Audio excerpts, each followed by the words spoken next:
What would make you hand your life savings over to a terrifying network of hardened criminals without regard for human life and with the power to continue to threaten, extort and control yours?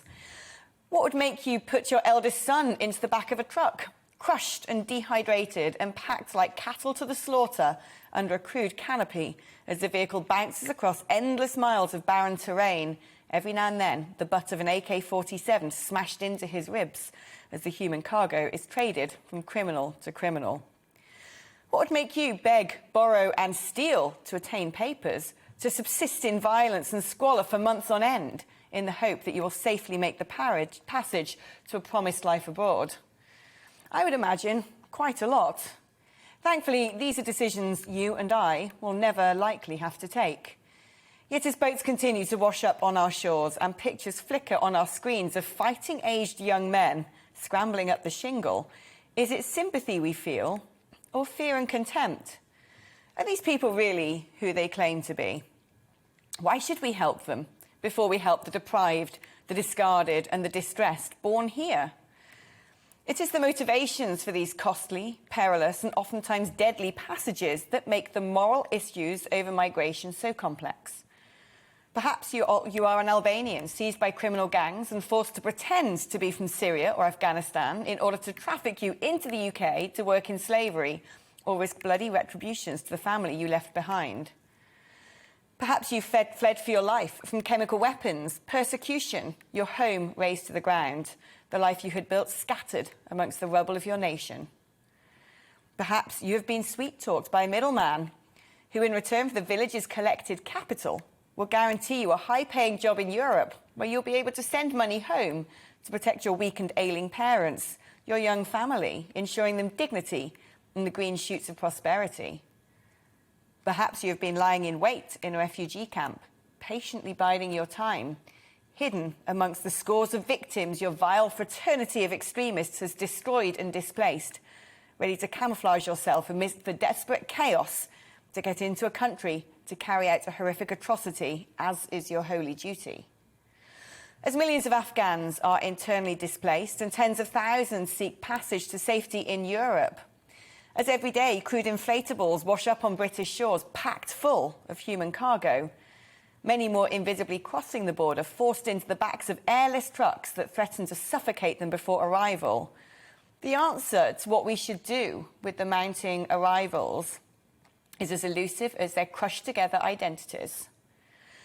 Today, Europe is erecting towering chicken wire fences along its frontiers, desperate to not repeat the social experiments following the greatest migratory flow Europe has ever witnessed when Angela Merkel announced that all refugees were welcome. Today, the snaking caravan of humanity moving across the continents to settle or be tossed from country to country, often via the hands of some of the most dangerous criminal networks, finds its flotsam and jetsam of paperless, faceless, landless individuals finally percolating along the coastline of the Channel, Britain, their finally hope. What on earth do we do about this?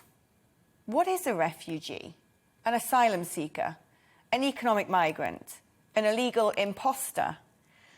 How do we know to whom we should extend the hand of hospitality and who should be deported back to the very countries they had toiled to escape?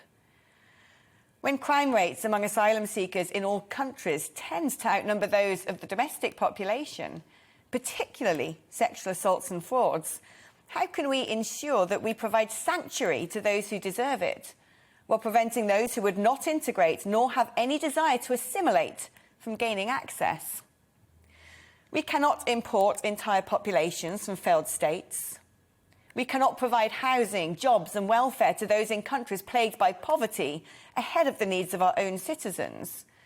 We cannot take every poor wretch from every war zone, unable to discern or discriminate between the persecuted and the persecutor.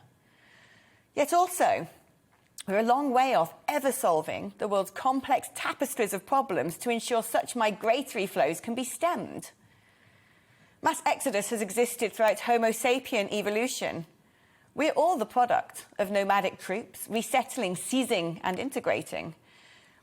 Yet perhaps, despite it being inherent to our very anthropology, Few developed nations on earth seem to have found the answer to managing their borders, and it remains an issue upon which elections are won and lost. Major changes are today proposed to the UK's refugee settlement schemes and border policies, from remote processing centres in Africa funding refugee settlements abroad, to the criminalisation of those caught pursuing illegal passage across the Channel, alongside turning boats back to France, while simultaneously promising refuge to 20,000 Afghans. Yet the who, what, when, where, why and how all remain precariously unaddressed, as we grapple between exhibiting compassion on a case-by-case basis, while the eye-watering statistics, international criminality and concealed consequences of open borders require hard-nosed and dispassionate decision-making. Today, we need to talk about refugees.